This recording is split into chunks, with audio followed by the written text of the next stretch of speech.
চলমান এই অপতৎপরতা যদি বন্ধ না করা হয়, তবে আমি সারা দেশের দেশপ্রেমিক জনতাকে উদাত্ত আহ্বান জানাবো, যুদ্ধের প্রস্তুতি নাও, দেশের জন্য যুদ্ধের প্রস্তুতি নাও।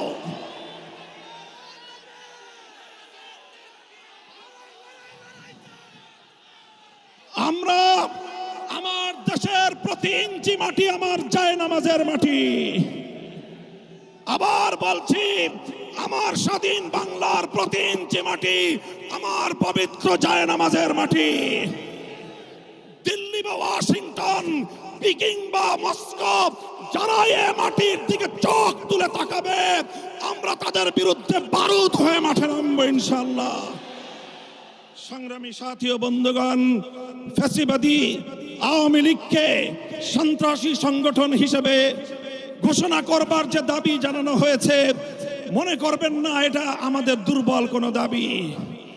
আমরা 2013 সালে ফ্যাসিবাদী আওয়ামী লীগের বুলেটের আঘাতে রক্তাক্ত হয়েছি।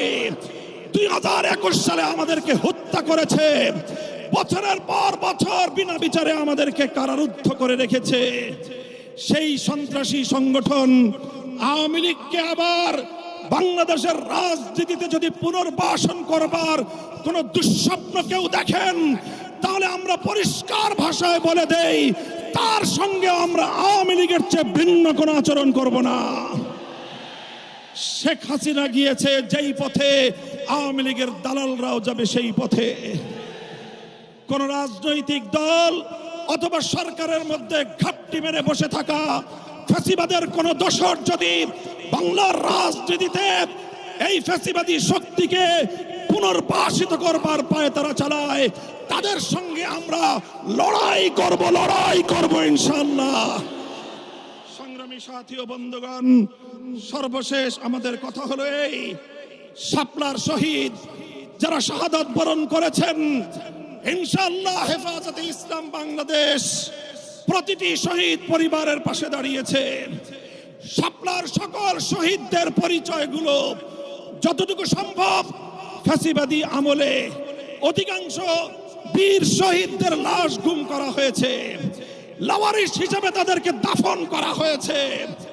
সরকারের তৎকালীন গোয়েন্দা সংস্থার কাছে যদি তার কোনো তথ্য থেকে থাকে, আমি বর্তমান সরকারের কাছে দাবি জানাবো, আমার শাপলা চত্বরের বেওয়ারিশ হিসেবে দাফন হওয়া প্রতিটি লাশ, গুম হওয়া প্রতিটি শহীদের তথ্য উদ্ঘাটন করতে হবে, জাতির কাছে প্রকাশ করতে হবে।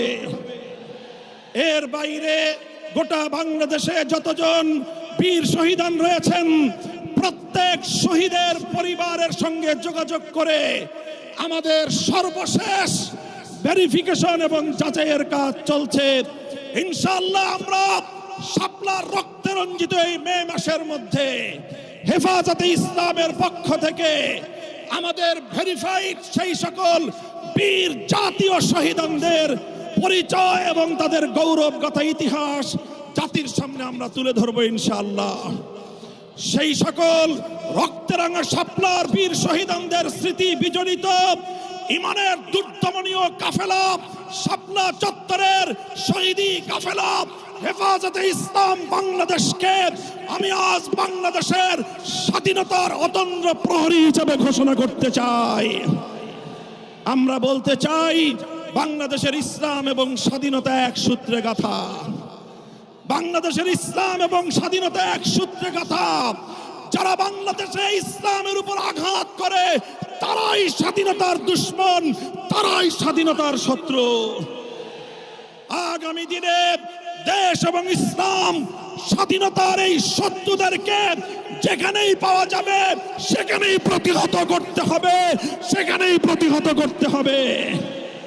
যদি এজন্য আমাদেরকে আরো জীবন দিতে হয়, যদি এজন্য আমাদেরকে আরো রক্ত দিতে হয়, আরো ত্যাগ আর কোরবানি স্বীকার করতে হয়, যদি আরো বড় করে নজরানা পেশ করতে হয়, শাহাদাতের রক্ত দেওয়ার জন্য জীবন বিপন্ন করে দেশ এবং ইসলামকে রক্ষা করার জন্য আল্লামা বাবু নগরীর হাতে শপথ গ্রহণ করতে কারা কারা প্রস্তুত আছো?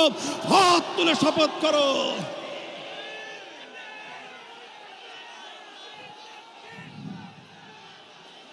ইনশাআল্লাহ ইনশাআল্লাহ আমার জায়নামাজের মাটি বাংলাদেশের প্রতি ইঞ্চি মাটি সংরক্ষিত থাকবে। আমার ভবিষ্যৎ প্রজন্ম এদেশে ঈমান নিয়ে ইসলাম নিয়েই বাঁচবে ইনশাআল্লাহ। নাসরুম মিনাল্লাহি ওয়া ফাতহুন করিব ওয়া আখিরু দাওয়ানা আলহামদুলিল্লাহি রাব্বিল আলামিন। ওয়াসসালামু আলাইকুম ওয়া রাহমাতুল্লাহ।